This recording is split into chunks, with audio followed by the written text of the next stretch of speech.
İsrail'in Gazze'ye saldırıları uzun süredir devam ediyor. Aslında İsrail içinde de eylemler var, özellikle rehine aileleri.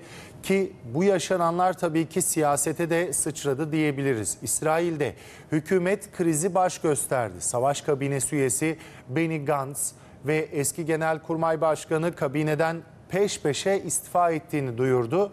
İstifalar İsrail'de hükümet krizine neden oldu. İstifa haberleri peş peşe geldi. İsrail'in Gazze'de katliamın mimarı savaş kabinesinin 2 üyesi Netanyahu'yu hedef aldı. Kabine üyelerinin istifası hükümet krizine dönüştü.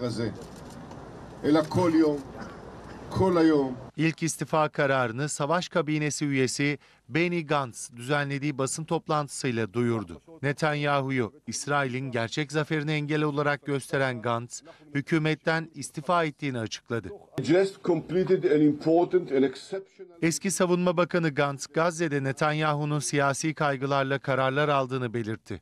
Gantz, seçimlerin yenilenmesini talep etti. Savunma Bakanı Yoav Gallant'a da çağrıda bulunan Gantz, onu cesur olmaya ve doğru olanı yapmaya çağırıyorum ifadelerini kullandı. Gantz'ın istifa haberinden kısa bir süre sonra bir istifa haberi daha geldi. İsrail Savaş Kabinesi üyesi ve eski Genelkurmay Başkanı Gadi Eisenkot'tan geldi.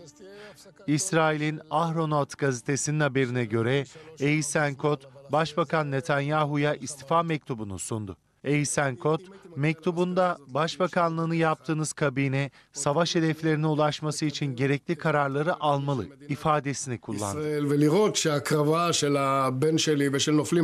İstifa kararına Başbakan Netanyahu'dan da cevap geldi. Netanyahu, bakanlara cepheyi terk etmeme çağrısında bulundu. İsrail Başbakanı istifa kararının parlamentodaki çoğunluğu etkilemeyeceğini kaydetti.